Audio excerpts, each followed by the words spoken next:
Bonjour à tous, je suis Marie-France Barraud et je vous souhaite la bienvenue sur le Maybe Planet. Alors comme d'habitude, petit pouce pour indiquer que vous aimez cette vidéo. N'hésitez pas à vous abonner sur nos réseaux sociaux, Facebook, YouTube, Twitter, etc. Et si vous le souhaitez, vous pouvez visiter notre page Tipeee. Merci d'avance. Alors ce soir, nous accueillons Sophie Gallou. Bonjour Sophie, comment vas-tu? Je suis en pleine forme et ravie d'être avec vous. Merci. Alors, je serai accompagnée pour cette émission de Géraldine et de Philippe. Comment allez-vous? Bonjour, ça va très bien, merci. Bonjour. Merci Marie-France, Merci. ça va très bien. Alors, dans le dernier épisode d'Au cœur de la quantique, saison 2, épisode 4, nous avons introduit la notion des thérapies quantiques. Et nous avons décidé de pousser un petit peu plus loin le sujet ce soir en interviewant aujourd'hui une thérapeute en mémoire cellulaire. Donc, on expliquera un petit peu plus précisément ce qu'est la mémoire cellulaire, mais pour introduire Sophie, donc Sophie, tu es praticienne en biorésonance cellulaire depuis quelques années au sein de l'association Corps Essence, et également en mémoire cellulaire et en Reiki. Est-ce que tu peux te présenter un peu plus sur ton parcours, sur ce qui t'anime, voilà, sur qui tu es? Alors, c'est important pour moi de faire peut-être la distinction déjà entre une praticienne et une thérapeute, parce que ça compte beaucoup dans les thérapies quantiques. Le thérapeute, c'est celui qui guérit. Voilà, c'est la définition de mon meilleur ami, qui est le petit Robert. Voilà. Un thérapeute, c'est quelqu'un qui guérit. Et un praticien, et c'est très important, parce que moi, les gens n'ont pas besoin d'être guéris. Ils viennent dans les thérapies quantiques, et en particulier en mémoire cellulaire, pour faire un chemin de conscience. Voilà. Donc, dans ce chemin de conscience, on les accompagne avec humilité et, j'espère, méthode, et peut-être que je reviendrai sur la synergie des outils qu'on utilise et sur lequel j'étais formée effectivement dans l'association Corps Essence, parce qu'il y a une méthode, mais en tout cas, on les accompagne. Donc, vraiment, c'est très important. On n'est pas thérapeute, et je dis très souvent aux gens qui viennent me voir, surtout si on vous dit venez faire une thérapie avec moi, fuyez, parce que vous n'avez pas besoin d'être guéri, vous n'êtes pas malade. C'est vrai. Vous avez une petite précision. Hein. Donc, le chemin de conscience, c'est vraiment un premier pas vers l'évolution. Alors, moi, comment je suis venue à ça? C'est pas du tout mon parcours. Et j'ai reçu un jour un appel, parce que je suis une femme d'entreprise. Donc, j'ai commencé par être DRH dans des grands groupes internationaux. C'était vraiment ma vocation. Et puis, de DRH, j'ai fait aussi du commerce pour les très grands groupes internationaux. Et puis, on m'a proposé, ce qui était une fonction tout à fait nouvelle en France, au sein d'une entreprise américaine, de créer la fonction de l'écosystème, c'est-à-dire de fédérer en intelligence collective toutes les entreprises qui avaient, ou en tout cas les partenaires potentiels qui avaient le même type d'activité que nous, pour voir comment on pouvait être plus intelligents ensemble pour un meilleur service aux clients. Ça, c'est vraiment un passage de ma vie professionnelle qui m'a passionnée et pour lequel j'ai dû me former à la médiation professionnelle. Voilà. Hein. Et déjà, c'était un premier pas vers être praticienne en mémoire cellulaire parce qu'il s'agissait, dans les médiations professionnelles, on nous apprend à purger l'émotionnel pour trouver des solutions négociées. Et mon dernier métier, c'était directrice de la communication d'un grand groupe qui s'appelle ADP, Automatic Data Processing, où vraiment, effectivement, j'ai plongé dans le monde de la communication et la façon de dire les choses. Et mon mode de fonctionnement, dans mon chemin de conscience à moi, c'est la somatisation physique. C'est-à-dire que mon corps s'exprime, il s'exprime beaucoup, vraiment beaucoup. Et à un moment donné, il y a un médecin qui en avait assez de me voir chez lui et qui m'a offert un livre qui s'appelle « Votre corps a une mémoire » de Myriam Rousse. Et ce petit livre de 120 pages, moi qui suis une lectrice assidue, j'ai mis plus de 4 mois à le lire. Parce que toutes les pages, je devais les relire 3-4 fois en me disant c'est pas possible, on se connaît. J'avais l'impression que tout était écrit pour moi. Et à la fin de ce livre, effectivement, je n'ai eu presque une obsession, c'était de rencontrer Myriam Rousse. Donc il a fallu que j'appelle pendant 5 mois son secrétariat tous les jours, pour au final, à l'usure, avoir un rendez-vous. Et voilà comment ça a commencé. Et là, j'ai tout largué, l'entreprise, tout. Et je me suis inscrite au sein de l'association Corps Essence dans toutes les formations, qui sont longues, dans tous les séminaires. Et j'ai fait le chemin jusqu'au bout, jusqu'à m'installer définitivement. Ça fait maintenant plus d'1 an et demi. que j'occupe cette fonction et que je suis pu retourner en entreprise. Fantastique. Un beau parcours. C'est un chemin d'évolution en tout cas. Ouais. C'est le mien. Non, c'est super, ouais. Et ce livre, Votre corps a une mémoire, est un livre très intéressant que j'ai lu également. Et c'est vrai qu'il permet quand même d'ouvrir les yeux sur beaucoup, beaucoup de choses. Et en effet, pourtant, je suis quelqu'un qui lit assez souvent. J'ai quand même mis aussi pas mal de temps à le lire. Donc, je confirme que les mots ont leur importance. C'est parce que vraiment, et c'est pour ça que je faisais la différence entre thérapeute et praticien, mémoire cellulaire en conscience. Et c'est un chemin de conscience en ce qui me concerne, mais j'espère pour d'autres, qui est initiatique. C'est-à-dire qu'on a besoin d'être initié. Quand moi j'arrivais de l'entreprise, je connaissais rien du tout à ce milieu. J'avais jamais fait de thérapie ou autre chose. Rien. Ça m'est tombé dessus. Voilà. Et quand on reçoit des appels de cette nature-là, ma nature est plutôt d'y foncer. Ouais. Alors Géraldine, tu avais une question aussi sur un peu la mémoire cellulaire. Comment on peut en fait expliquer concrètement ce qu'est la mémoire cellulaire pour faire comprendre aux gens. C'est pas une question, Géraldine. Je me méfie toujours quand on dit une métaphore peut-être. Petite question. Alors, donc moi je me. C'est peut-être pas possible, hein, d'ailleurs. Alors je vais essayer vraiment. Puis Géraldine, ce que je vous demande, c'est il faut que ça soit le plus clair possible. Donc si ça n'est pas clair, mais vous y allez jusqu'au fond. Déjà, ce qui est important, c'est de se dire, si on prend l'étymologie de mémoire cellulaire, déjà la mémoire, de façon étymologique, c'est qui se... Et cellulaire, ça veut dire de la cellule vivante. Et pour vous introduire ça, j'ai envie de vous lire un passage que j'ai repris, qui va nous éclairer, et ensuite je vous donnerai les explications, si ça vous convient. Et je trouve le texte très beau, et je trouve qu'en plus il est tout à fait dans l'esprit de mes vies planètes, alors je l'avais préparé pour vous. Existe-t-il dans ce corps humain un ressort, un levier qui permettra de changer nos conditions terrestres, comme il y a 3 millions d'années, une première vibration de pensée a préparé Einstein et le Boeing 747. Quelle vibration? Où dans le corps?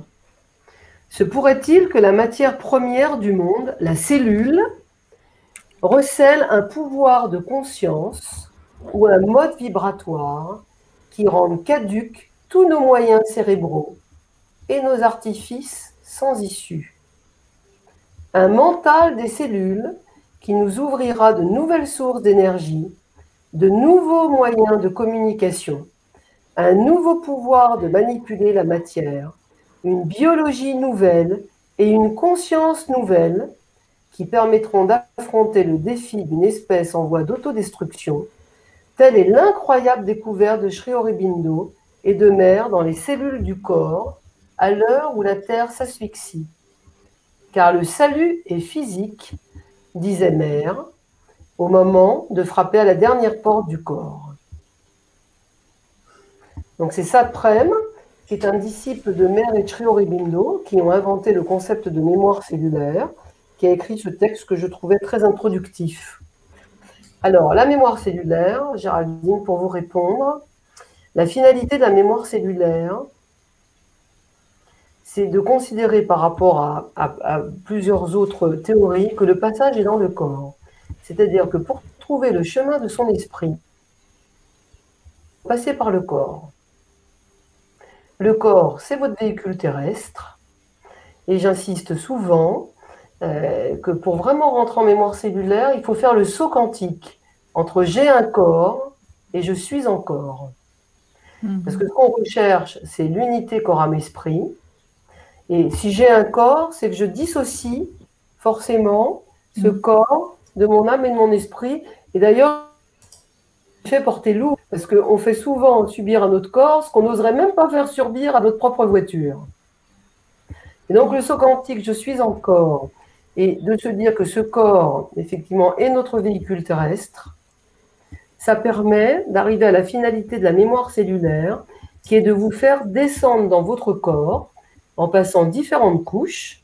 Donc, on va imaginer ensemble que votre corps est un bocal avec un couvercle.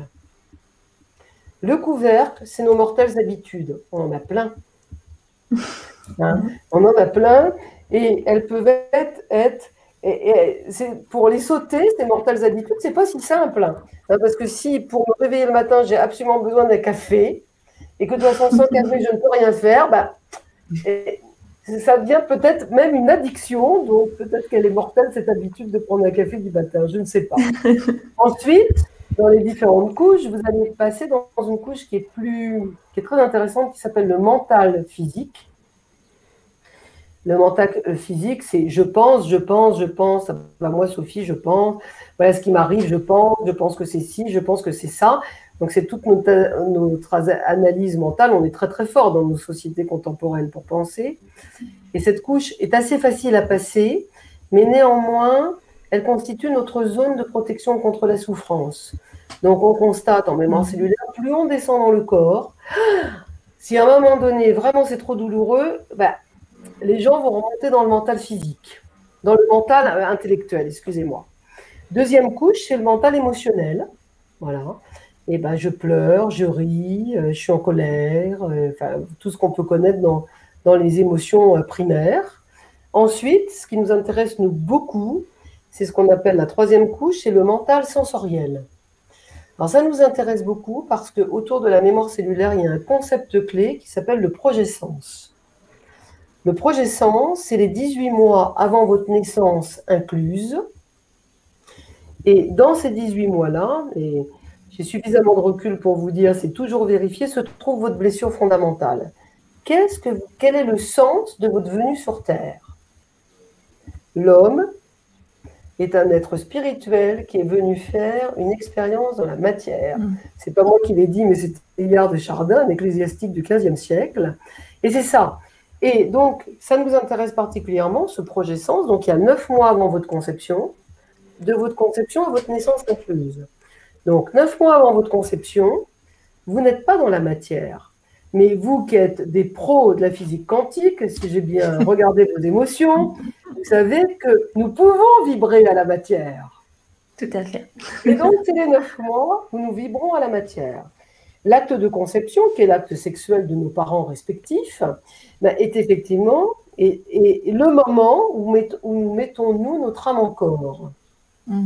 C'est pour ça que incarnation, mettre dans la carne, ou incorporation, mettre dans le corps, prend tout son sens à ce moment-là. Là, vous êtes dans la matière, mais vous ne pouvez pas vous exprimer. Donc, vous ne pouvez que ressentir. Et vous êtes donc dans le mental sensoriel. Et il y a dans ces 9 mois-là, effectivement, plein de sensations oubliées. Si je prends par exemple des grossesses gémellaires avec un jumeau qui n'est pas né, donc ce qu'on appelle la souffrance du jumeau perdu, et ça se trouve dans le mental sensoriel. Mais c'est tellement douloureux, votre corps s'en souvient, mais c'est tellement douloureux pour vous que vous le gérez depuis votre mental intellectuel. Parce que vous avez une souffrance, mais vous ne savez pas les mots. Après, quand vous avez bien descendu dans votre mental sensoriel, on arrive devant un mur. Ouh, il est gros le mur, hein, parfois. Et là, c'est toutes les résistances pour aller chercher votre boîte noire, votre blessure fondamentale, celle qu'il faut transformer pour vraiment donner du sens à votre vie. Et bien, c'est ça qu'on fait en mémoire cellulaire. Je vais vous emmener jusqu'à votre blessure initiale pour opérer dans le corps un double mouvement, c'est-à-dire vraiment la connaissance de cette blessure fondamentale que vous êtes venu transformer, et opérer un mouvement contraire pour que vous puissiez prendre le chemin de votre esprit dans vraiment la conscience de ce que vous êtes. Et c'est un beau chemin. C'est difficile parfois, mais c'est un beau chemin. Vraiment beau, ouais. Non, mais ça peut prendre du temps, ça dépend les gens. Parce que descendre corps, c'est vraiment pas si simple. Et donc, il faut ôter toutes les zones de résistance. Mais la mémoire cellulaire, c'est très important. On a 4 mots. C'est voir. Donc, se voir étant. C'est OK. Je me vois devant le mur, hein. J'ai pas envie de le passer. Ça m'est arrivé, ça fait pas si longtemps, sur un sujet qui m'était personnel. Aucune envie de passer le mur, hein. Ouh là là, j'étais dans ma petite zone de confort. D'aller en dessous, j'avais pas envie. C'est OK, je me vois, je l'accepte. Et ensuite, je transforme. Donc, ce voir étant, c'est-à-dire vraiment mettre de la conscience sur la façon dont je fais, c'est la possibilité d'enlever chez vous et chez tout le monde ces schémas répétitifs. Parce que de ce projet sens, on a engrammé un petit caillou qui nous fait faire plein de schémas répétitifs. Alors, il y a plein de schémas répétitifs différents. Moi, je vous ai dit que c'était la somatisation physique. Mais il y en a d'autres, c'est l'impossibilité d'avoir des enfants. Ou c'est des ruptures de couple tellement fréquentes, tellement répétitives qu'un jour ils arrivent, c'est le menhir d'Obélix qui pose sur mon bureau. Ils n'en peuvent plus. Voilà. Et il y a une explication qu'on va aller chercher dans le corps. Est-ce que c'est un petit peu plus clair, Géraldine? Ouais. Oui, tout à fait. Alors moi j'ai une petite question pour Sophie. Alors une petite question. Donc cette blessure originelle, est-ce qu'on pourrait imaginer qu'en fait elle ne serait pas dans cette incarnation-là, mais dans une autre incarnation qui soit passée ou même future, puisque on sait que le passé, le présent, le futur, tout ça. C'est moi qui conseille à Marie-France de lire un livre remarquable qui s'appelle Le souvenir du futur. Alors là, vous me faites plaisir. Néanmoins, Philippe, oui. Mais ce que j'ai vraiment aimé dans la mémoire cellulaire, c'est que on vient quand même faire une expérience dans la matière. Elle est concrète, réelle et vérifiable. Et la mémoire cellulaire, il y a une synergie d'outils.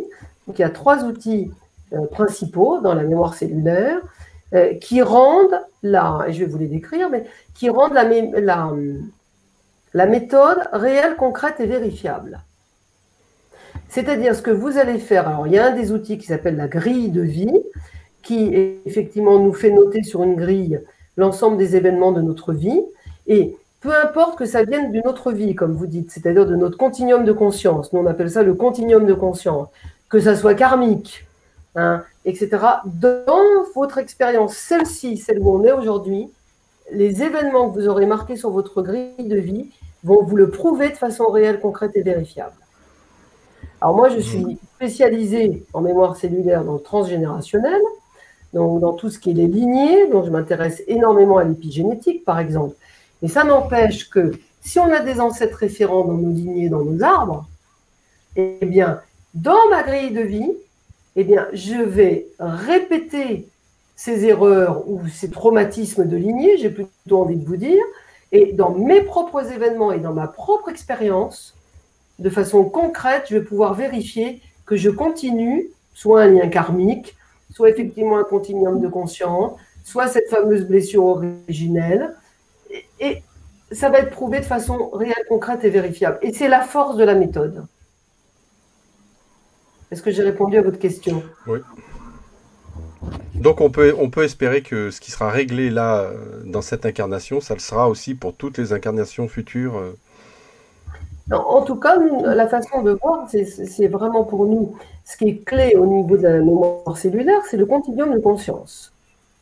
Donc, le continuum de conscience, ça nous permet, et donc la référence, ça nous permet d'évoluer dans les stades de la conscience évolutive. C'est-à-dire que si on vient faire des expériences dans la matière, chaque expérience dans la matière doit nous permettre effectivement d'évoluer à un stade supérieur de conscience, jusqu'au stade ultime, voilà.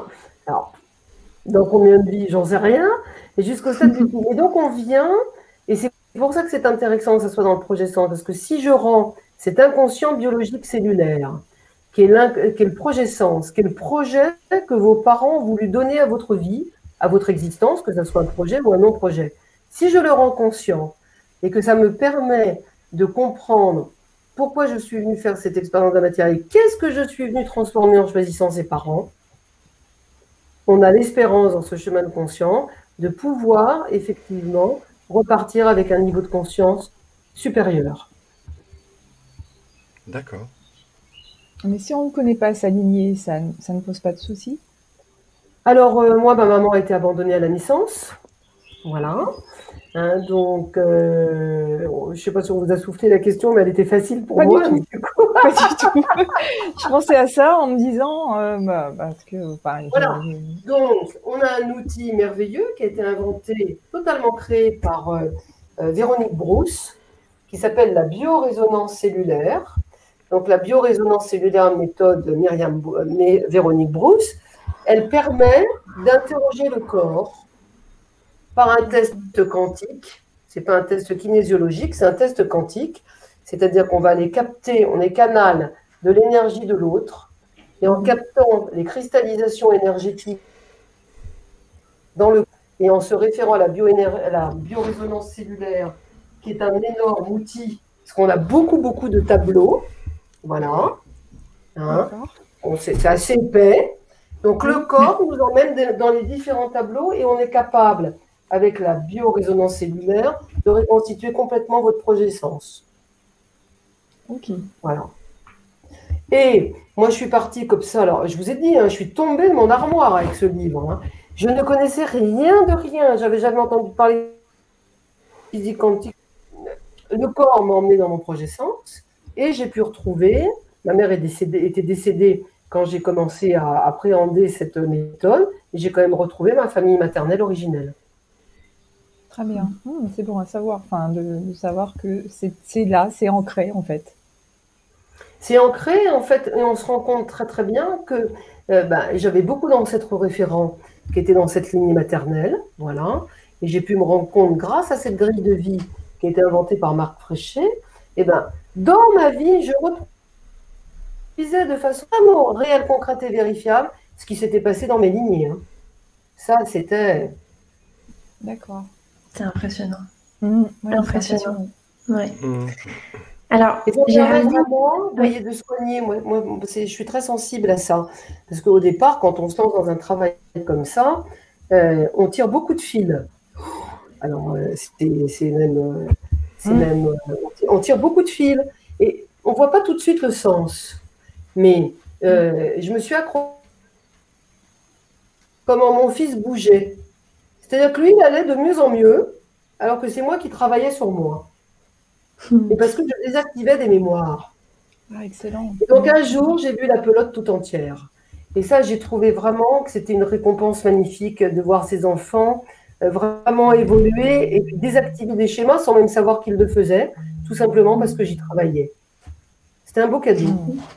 Oui, en fait, on libère nos enfants des mémoires passées et de nos mémoires à nous. Donc finalement, la lignée... Comme disait Philippe, bien sûr. Mais oui, c'est ça qui est magnifique. Ouais. C'est super ça. Et Géraldine, oui, tu avais une question aussi sur les séances aussi.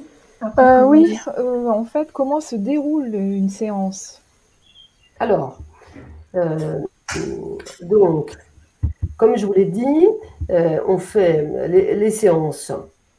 La personne, quand elle vient, on l'informe bien que ce n'est pas une thérapie, mais un chemin de conscience. Et qu'il faut vraiment être prêt à faire ce premier pas, parce que quand on fait le premier pas de son chemin de conscience, ça ne s'arrêtera plus. Forcément. Oui. Donc, voilà. Et c'est ça qui est chouette. Donc, une séance, en tout cas, la première séance, on explique ce qu'est la mémoire cellulaire et les outils. On a demandé en amont à la personne, en lui envoyant un questionnaire, on lui a fait sa grille de vie. Donc, on demande sa date de naissance et sa date d'indépendance. C'est parce que c'est très important, la date d'indépendance, la première date à laquelle il ou elle a quitté le foyer parental et a pu subvenir à ses propres besoins.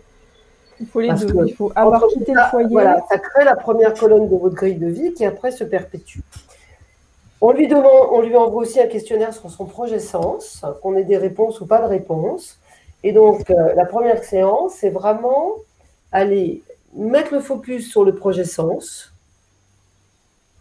mettre le focus sur ce qui fait souffrir la personne, quelle est sa plus grande souffrance. Et ce n'est pas une question si simple, parce qu'on peut en avoir plein, mais vraiment la première. Et moi, j'aime à fixer des objectifs. Voilà, parce que comme ce chemin de conscience, c'est un chemin pour la vie, eh bien, c'est bien aussi d'avancer par objectif pour voir le chemin parcouru. Donc ça, c'est la première séance. Et après, je vais aller interroger le corps pour avoir plus d'informations sur le projet sens. Voilà.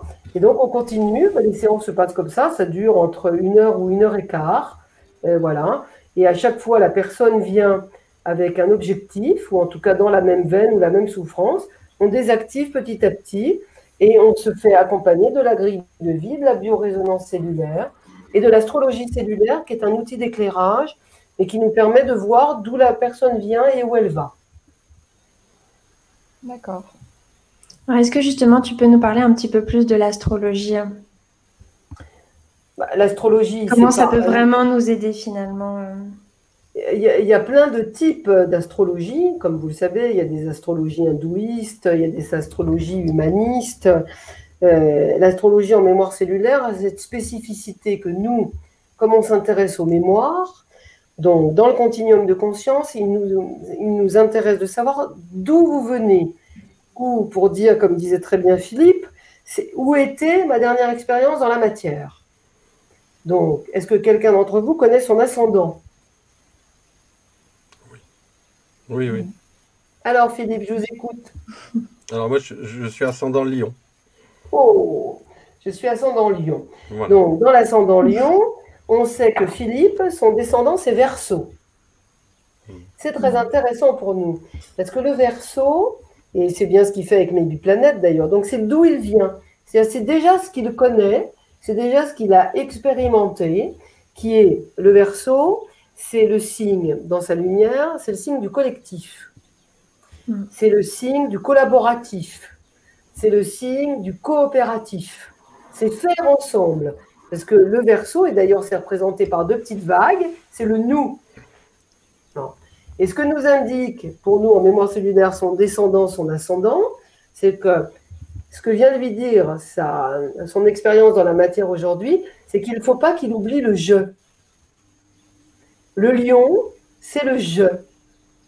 C'est le je, J-E. C'est-à-dire que ce qu'on lui demande, c'est non pas de quitter le collectif, mais dans le collectif, de ne pas se noyer dans le nous. Et vraiment de savoir qui il est. C'est-à-dire, moi, Philippe, je dois prendre ma place de roi des animaux. C'est assez magnifique, parce que si je prends ma place de roi des animaux, le lion, c'est un magnifique ascendant, parce que le lion est le seul signe du zodiaque. Quand il est bien à sa place, c'est le seul signe qui donne sans attendre de retour. Donc c'est le signe du don. C'est amusant parce que rien qu'avec un ascendant, vous arrivez à décrire quand même tout à fait ma personnalité. Oh. Rien qu'avec un ascendant. Et c'est vrai aussi que je ne vis pas du tout mon lion en fait. C'est ça. C'est ce qu'on m'a toujours dit. Vraiment, c'est un très bel axe de vie, ça, parce que ça veut dire que le chemin de conscience de Philippe, c'est vraiment d'identifier son ADN, c'est le collectif. Il aime ça, il connaît ça, il tremble de là, il va avoir plein de projets collaboratifs, coopératifs, mais dans son chemin de conscience, est-ce que je fais attention à mes propres besoins? Est-ce que le collectif ne prend pas sur mes besoins personnels? Quels sont mes besoins? Quelles sont mes valeurs? Et comment je peux affirmer mon je?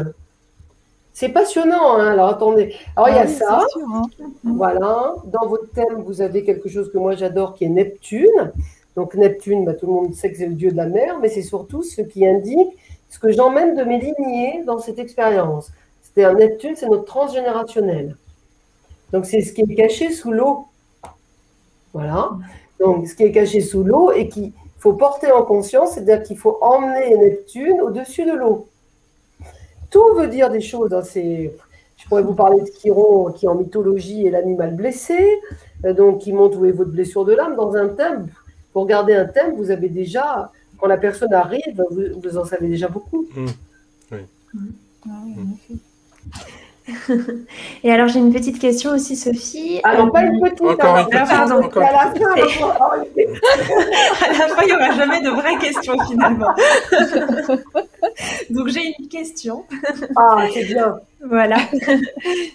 Donc voilà, bon, les séances, donc tu nous as dit comment ça se déroulait. Donc les séances, elles se font en présentiel, mais est-ce que tu peux faire ça aussi à distance? Et comment ça se passe?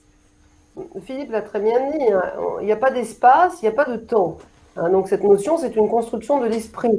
Donc énergétiquement, là, je pourrais tous vous tester. Évidemment qu'on peut faire ça en distanciel, et même la physique quantique nous a parlé de l'interconnectivité, donc sans espace-temps et sans effectivement rien du tout.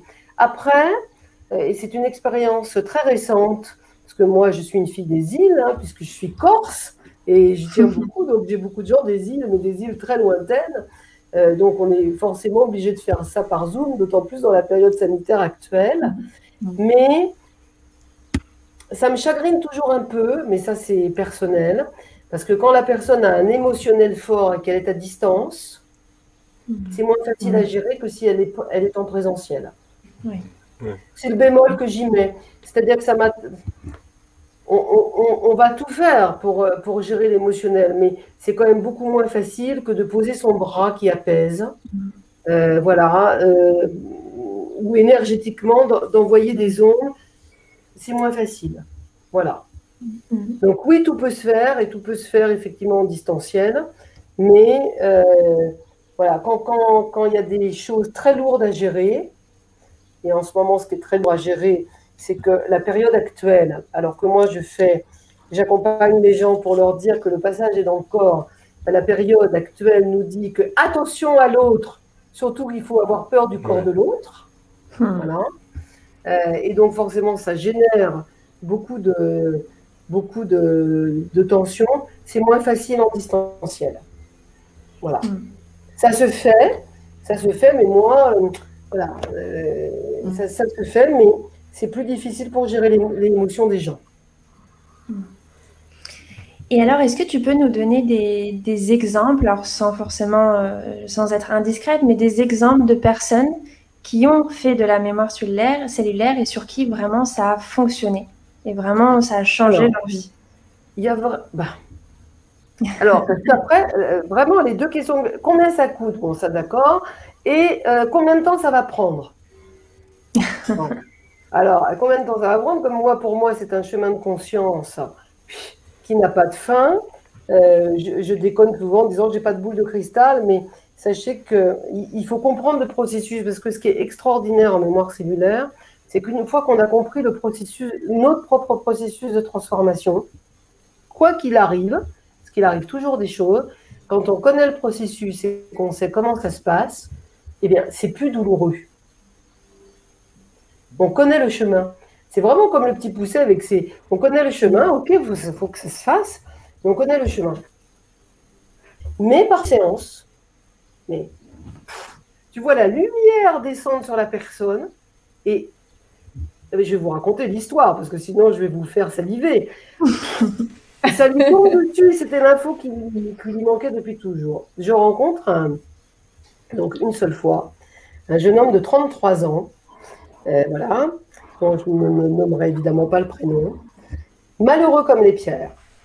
Alors je lui dis, quelle est ta plus grande souffrance? Il me dit, je ne prends aucun temps pour moi, parce que si je me pose, je pleurerai toutes les larmes de mon corps. Donc, je ne trouve pas de sens à ma vie. J'ai beau chercher, j'ai pas de sens.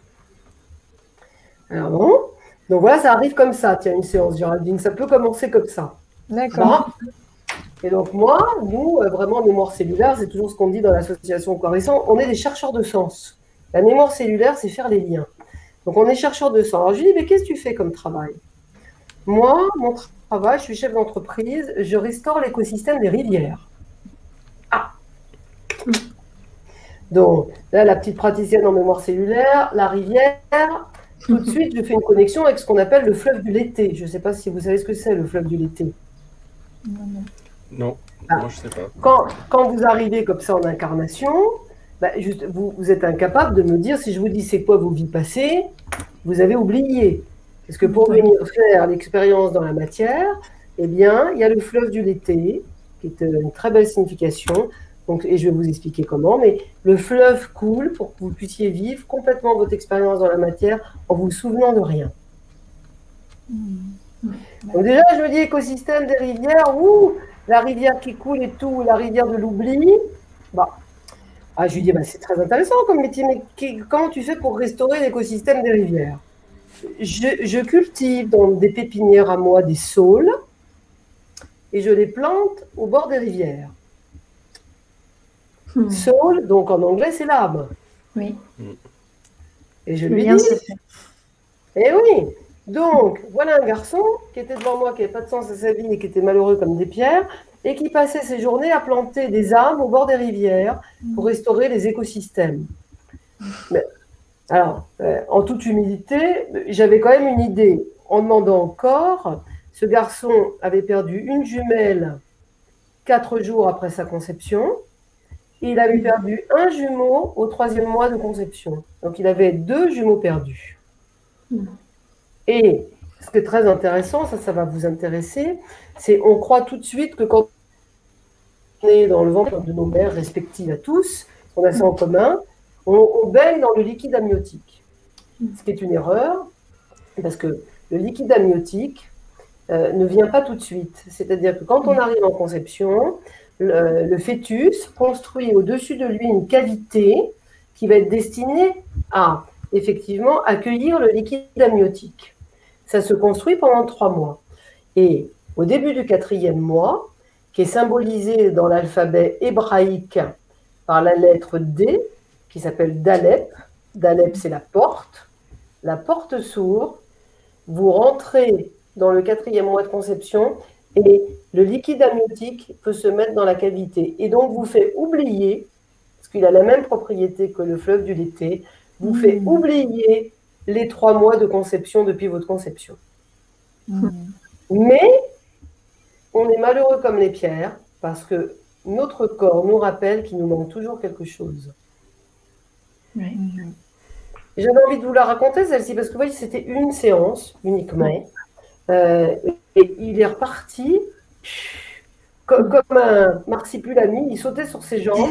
Il m'envoie tout le temps des textos en me disant Sophie, tu as changé ma vie. Moi, j'ai rien changé parce que c'est pas moi qui fais et il faut beaucoup d'humilité dans tout ça. Mais en tout cas, il avait l'explication, mais que vraiment, il plantait comme une âme en peine ses saules pour retrouver son frère et sa sœur. Oui. Et après cette séance, il a quand même été interrogé sa mère. Je lui dis réel, concret, vérifiable. Sa mère a dit bien sûr. À tel jour, j'ai eu des saignements, à tel jour, ça s'est passé. Bien sûr, j'ai toujours su que tu avais eu des jumeaux. Oui, mais moi, je ne te l'avais jamais dit. Oui.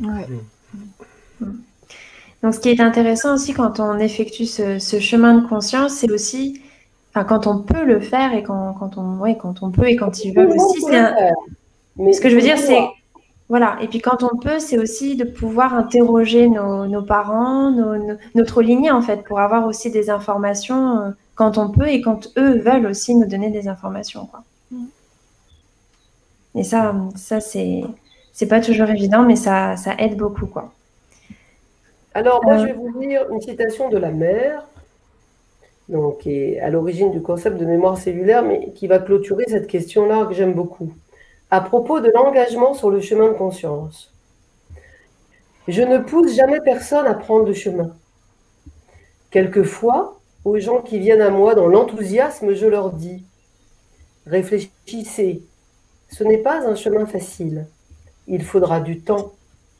Il faudra de la patience.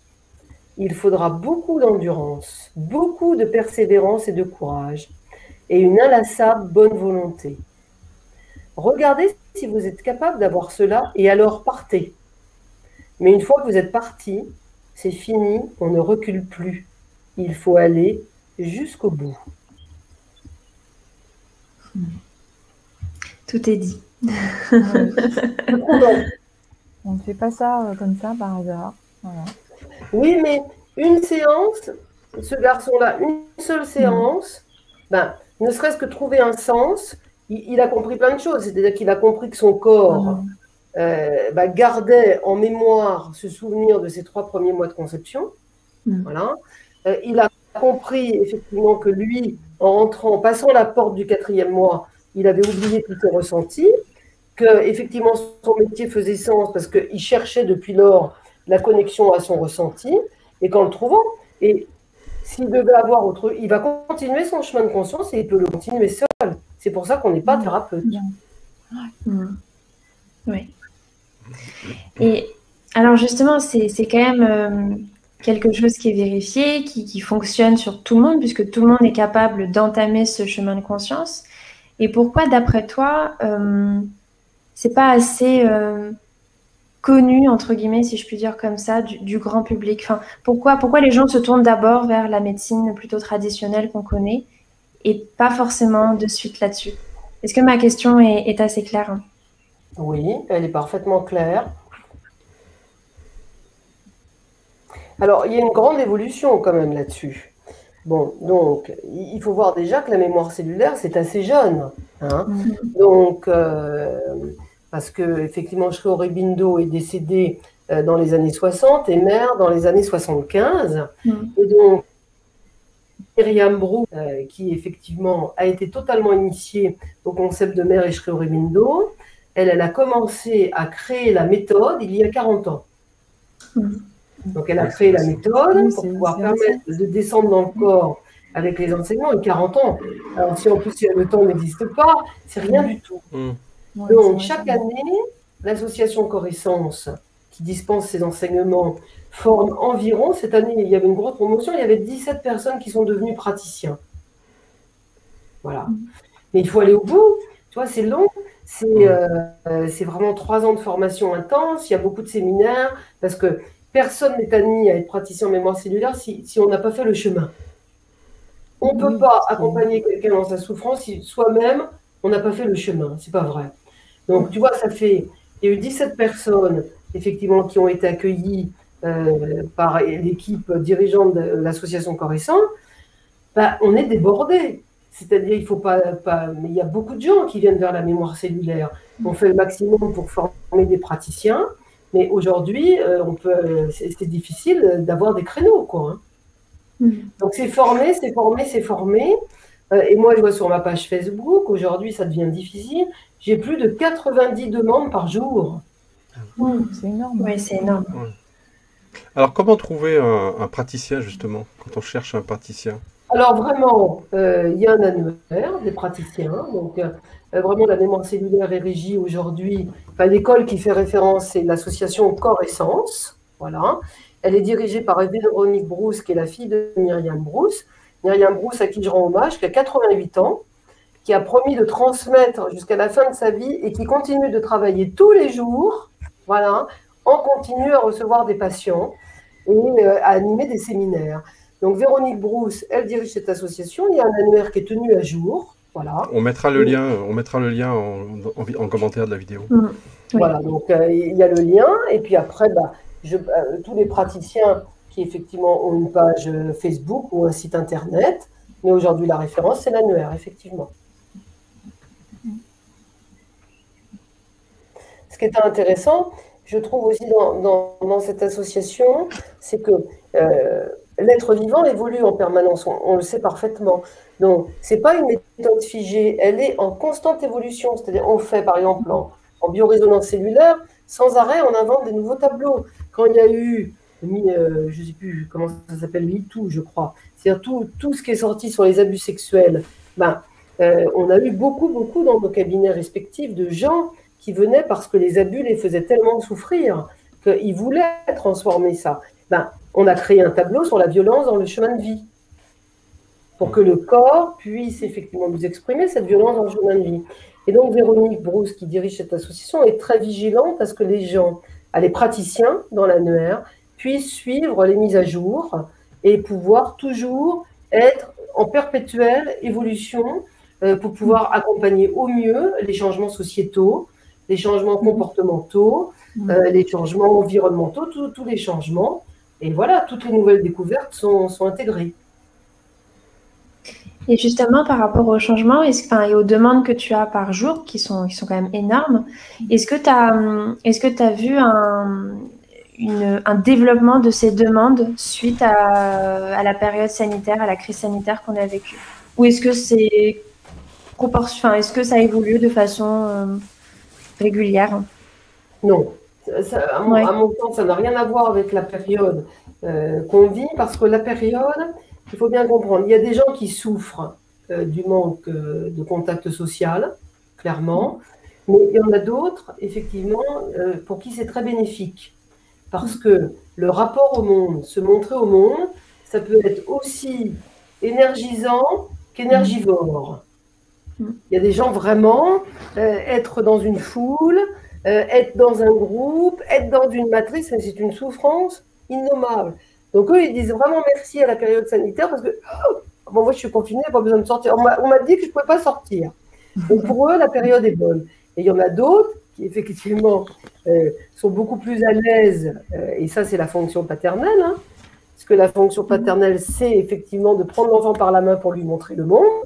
Et bien à cette période-là, ces gens-là qui ont été effectivement accompagnés dans cette fonction paternelle pour découvrir le monde, ben, eux, ils souffrent beaucoup plus. Donc j'ai envie de te dire 50-50.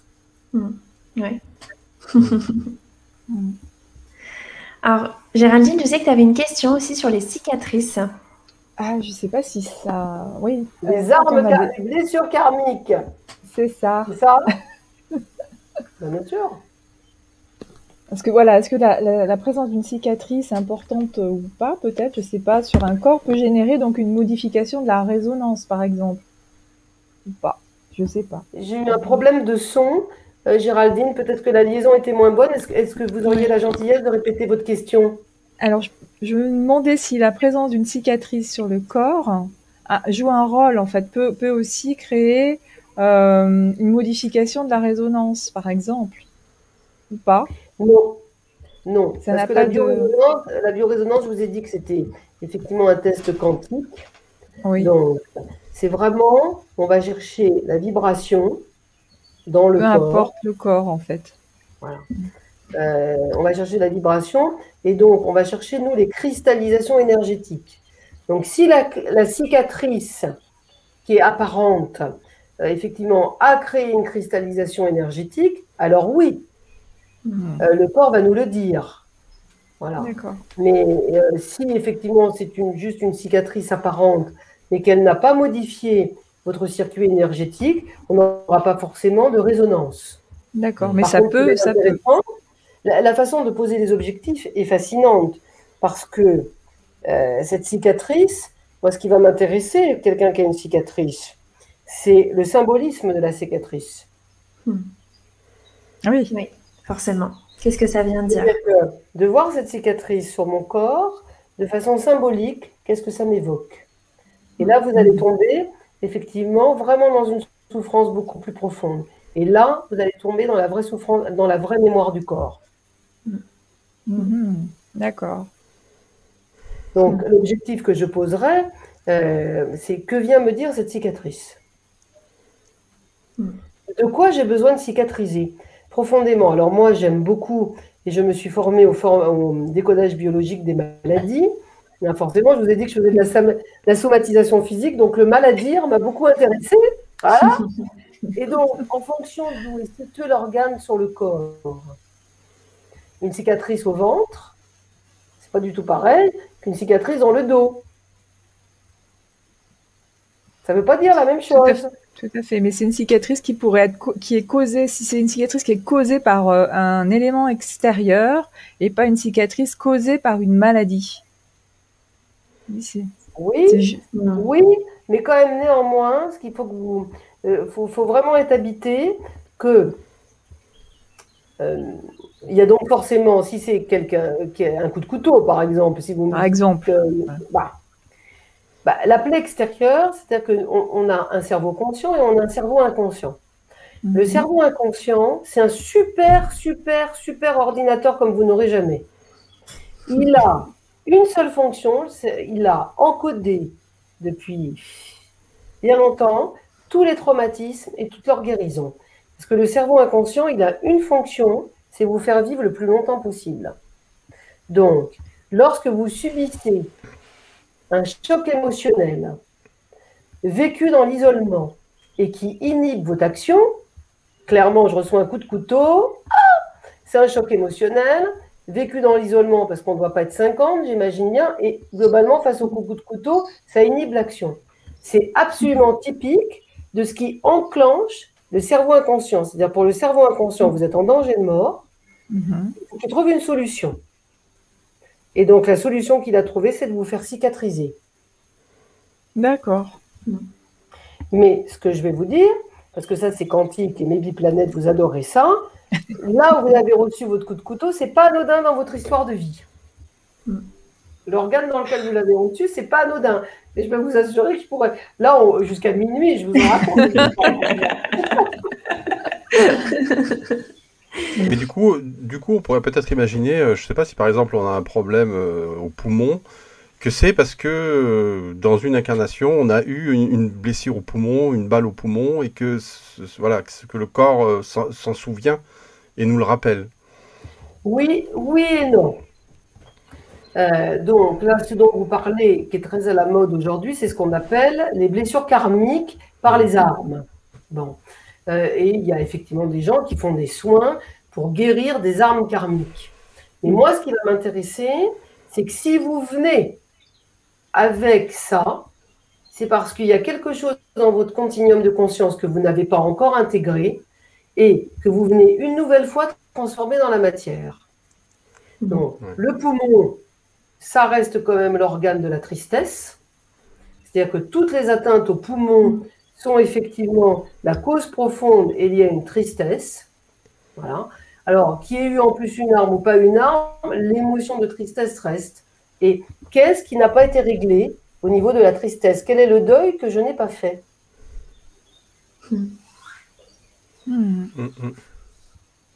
Ça donne Donc là, j'ai envie de vous dire, oui, vous avez raison, vous avez peut-être une blessure en fait au poumon, mais si vous aviez transformé l'émotion qui est liée vraiment à cet organe, eh ben, vous ne la sentiriez plus, cette blessure karmique, par arme.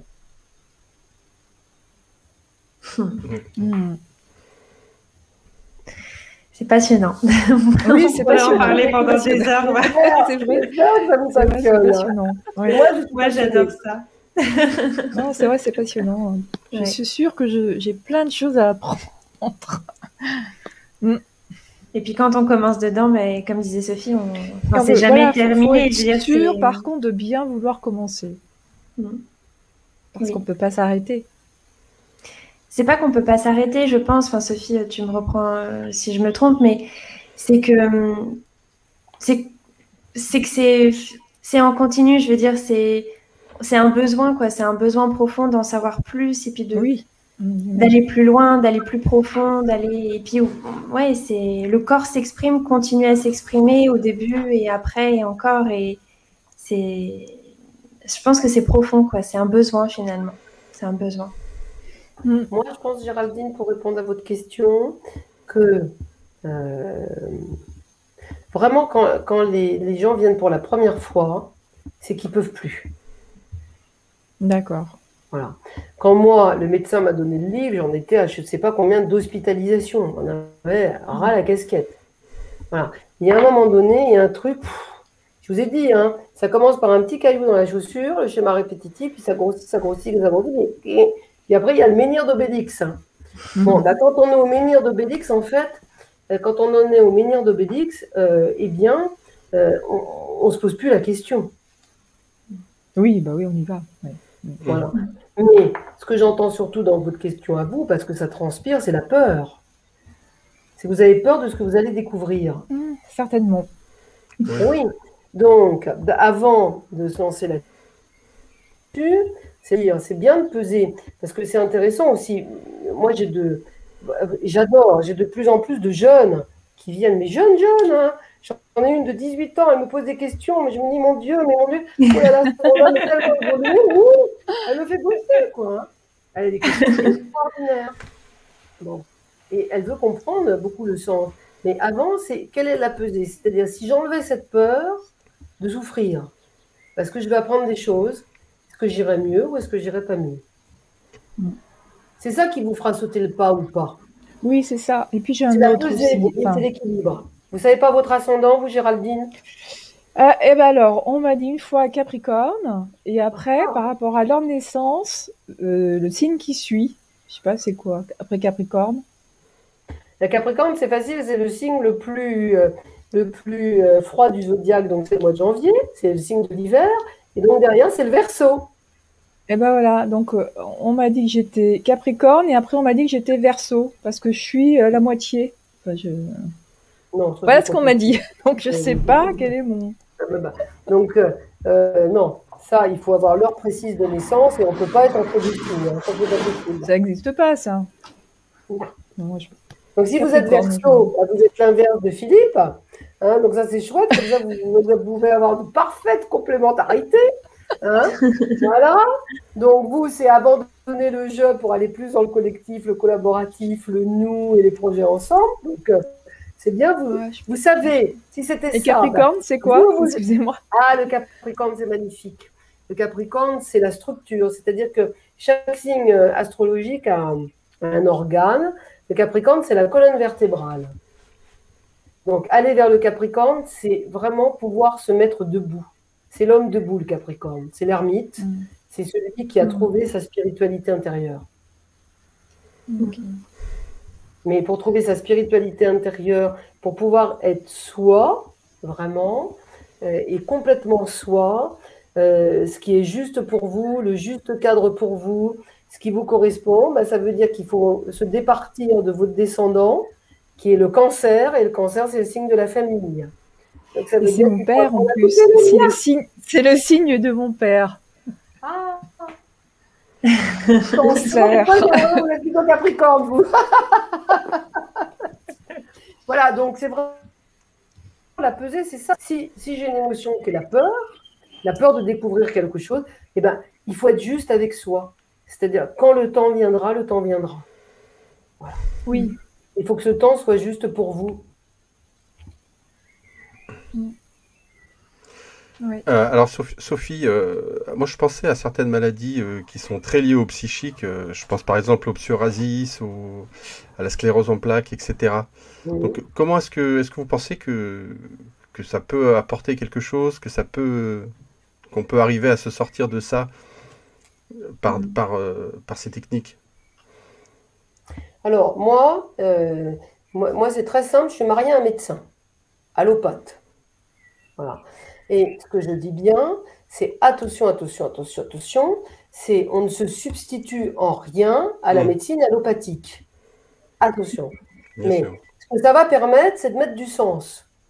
Parce que le psoriasis, vous voyez, vous entendez psychique, mais moi, ce que j'entends de le psoriasis, c'est quelque chose qui touche l'épiderme. Hein? Donc, ça veut dire que je fais du psoriasis parce que c'est épidermique.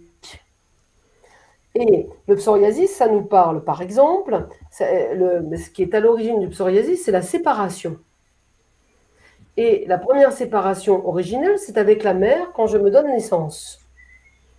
Donc, tous les gens qui ont du psoriasis, de l'eczéma, puisque ça touche la couche supérieure, c'est-à-dire l'épiderme, c'est que on va aller voir dans le projet Sens comment a été vécue la séparation à la mère. Et vous verrez que dans le schéma répétitif des gens, se séparer de quelque chose, ou faire les deuils. J'en ai beaucoup des gens qui ont du psoriasis et de l'eczéma. C'est tous pareil. C'est vraiment au moment de me donner naissance, quand il faut que je me sépare. Alors, je me sépare de beaucoup de choses. De mon placenta, qui répond à mes besoins magnifiquement sans rien que j'ai besoin de demander. Je me sépare d'un état qui est quand même globalement assez protégé. Et je dois me donner naissance au monde et je me sépare de ma mère, avec qui j'étais en fusion depuis 9 mois. Cette séparation a été tellement mal vécue que toute séparation devient épidermique. Et vous avez des flambées de psoriasis quand il y a séparation à faire ou quand il y a effectivement des deuils à faire. Alors moi, je ne vais pas guérir le psoriasis, mais on va essayer de trouver le sens tel que je viens de vous le donner et d'aller voir dans la grille de vie effectivement les poussées de psoriasis et gérer les séparations et demander au corps qu'est-ce qu'on peut faire pour que la personne aille, que toute séparation est amour, que toute séparation est transformation, comment elle peut transformer chez elle ce traumatisme de la séparation. Mais en rien, je vais me substituer au dermatologue et surtout pas. Oui, bien sûr. Mais là, c'est vrai qu'on parle sur des maladies, je dirais, où la médecine classique on n'y peut rien, quoi, parce que c'est souvent des personnes qui ont tout essayé, absolument tout. Je vois très bien ce que vous voulez dire. Après, Mais on peut tout à fait faire deux choses parallèlement. C'est-à-dire, je vous ai dit, on est chercheur de sens. C'est-à-dire, quand les personnes font du lien, moi j'ai une maladie, par exemple, aujourd'hui, vous voyez, et vraiment, je fais 100% confiance à la médecine allopathique. Là-dessus, j'ai une maladie du péritoine. Bon, alors, je pratique quasiment couramment la langue des oiseaux, qui est vraiment la langue que je préfère, mais le péritoine, c'est le père ne rit pas avec toi. Péritoine. Donc, c'est que tout ce qui est relatif au père ou au représentant du père, c'est-à-dire qui symbolise la fonction paternelle, pour moi, ça indique une très forte blessure au père. Je la connais, ma blessure au père. Voilà. Mais je vous assure vraiment que pour gérer ce que j'ai, c'est essentiel parce que moi, les médecins s'occupent de mon cas, mais moi, je m'occupe d'aller guérir ma blessure au père. Oui. Et donc, quand j'ai été passer mon IRM de contrôle, bah, effectivement, les résultats étaient assez spectaculaires. Parce que les deux, c'est vraiment les deux, c'est mettre le sens, c'est pouvoir guérir ces blessures profondes. Et mais ce qui est, moi, je fais une confiance 100% à la médecine et je ne me substituerai jamais. Mais par contre, aider à mettre du sens, c'est important. Oui, c'est sûr. J'ai répondu, Philippe? Oui. Et du coup, Sophie, bon, là, on arrive sur l'heure, même si, en ce qui me concerne, on pourrait en parler pendant des heures. Elle est coquine. Elle est passionnée, ma Marie-France. Mais j'avais une question un peu plus, enfin, large, entre guillemets. Comment tu vois un peu les grands défis de l'humanité? Enfin, comment est-ce que tu penses que les consciences vont évoluer? Est-ce que vraiment on va atteindre Est-ce que tu penses au fait qu'on pourrait atteindre une sorte de conscience collective qui nous permettrait vraiment d'évoluer, de passer un cap, etc. J'ai beaucoup d'espérance là-dessus. Alors, moi, j'ai pas de boule de cristal et je suis vraiment, tu sais, je m'attache beaucoup à faire ma petite part de colibri. Mais je vois quand même, cette crise, elle est très intéressante sur le coronavirus. Le coronavirus, c'est la couronne. Bon.